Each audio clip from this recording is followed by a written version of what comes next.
समुद्र का नीला विस्तार, आसमान पर चमकता सूरज और उसके बीच एक छोटी सी नाव में बैठे दो दोस्त, आरव और नंदिनी। दोनों रोमांच पसंद करते थे और आज वे कुछ नया खोजने के सफर पर निकले थे।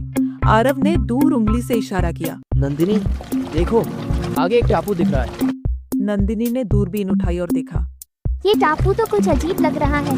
इसके चारों ओर इंद्रधनुष की चमक हो रही है। चलो देखते हैं वहाँ क्या है। पहला टापू, गाने वाले पक्षी। टापू पर उतरते ही उन्हें चारों तरफ घने पेड़ और अनोखे रंग बिरंगे पक्षी दिखे। लेकिन ये पक्षी सिर्फ चहचहा नहीं रहे थे, बल्कि एक सुर में गा रहे थे। उनकी धुन इतनी मधुर थी कि दोनों वहीं ठहर गए। तभी एक बड़ा सा तोता उनके पास आया। वह इंसानों की भाषा में बोलने लगा। यहाँ से निकलने का रास्ता तुम्हें तभी मिलेगा जब तुम मेरे संगीत की पहेली सुलझाओगे। तोते ने गाना गाया और दोनों को उसके सुर की नकल करने को कहा। आरव और नंदिनी ने पक्षियों की आवाजों को ध्यान से सुना और सही सुर खोज लिया। तोता खुश होकर बोला, बहुत अच्छे, ये लो आगे के टापू का नक्शा। दूसरा टापू, चमकते रत्नों की गुफा। नक्शे के अनुसार आरव और नंदिनी ने झरने के पीछे गुफा का रास्ता खोजा और गुफा में दाखिल हुए। चारों तरफ रत्नों से चमचमाती दीवारें और अजीब सी नीली रोशनी माहौल को रहस्यमय बना रही थी। गुफा में चलते हुए उन्हें लगा जैसे कोई उन्हें देख रहा हो। तभी गुफा के बीचों बीच पानी में हलचल हुई और वहां एक सुंदर और जादुई जलपरी प्रकट हुई। उसकी सुंदरता और रहस्यमय आभा ने माहौल को और भी जादुई बना दिया।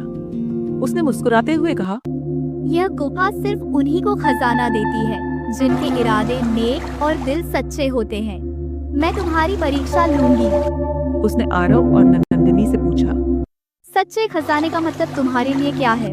आरव और नंदिनी ने कुछ देर सोचकर जवाब दिया। आरव ने कहा, सच्चा खजाना वह है जो दूसरों की भलाई में काम आए। नंदिनी ने आगे कहा, और जिसे पाने से न केवल हमें बल्कि पूरे संसार को फायदा हो। जलपरी ने मुस्कुराते हुए कहा, तुम्हारा जवाब सही दिशा में है, लेकिन खजाने तक पहुंचने के लिए तुम्हें खुद को साबित करना होगा। परीक्षा शुरू होती है। गुफा के अगले हिस्से में 4 पेंडेंट रखे थे। हर पेंडेंट के नीचे लिखा था साहस, दया, बुद्धि और धैर्य। जलपरी ने कहा, इनमें से जो गुण तुम्हें सबसे ज्यादा परिभाषित करता है उसे चुनो, लेकिन याद रखना इसका चुनाव तुम्हारे भविष्य को तय करेगा। आरव ने साहस का पेंडेंट चुना, जबकि नंदिनी ने दया का।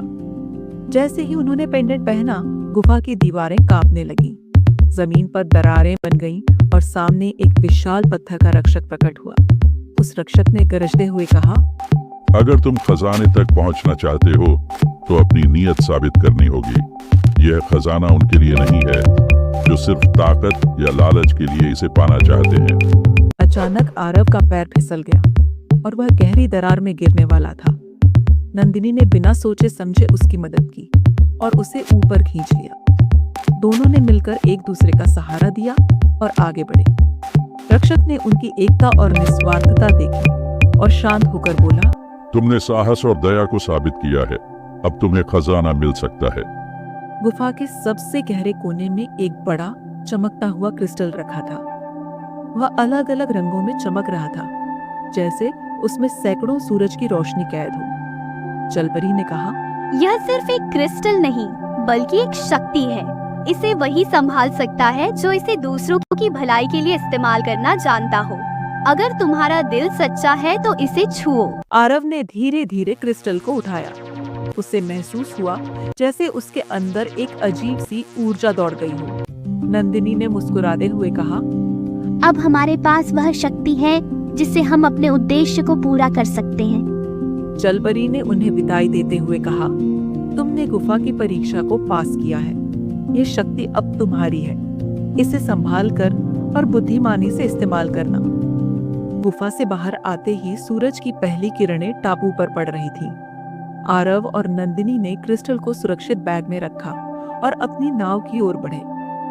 हवा में हल्की ठंडक थी और तोता खुशी से बोल पड़ा, तुम दोनों ने कर दिखाया।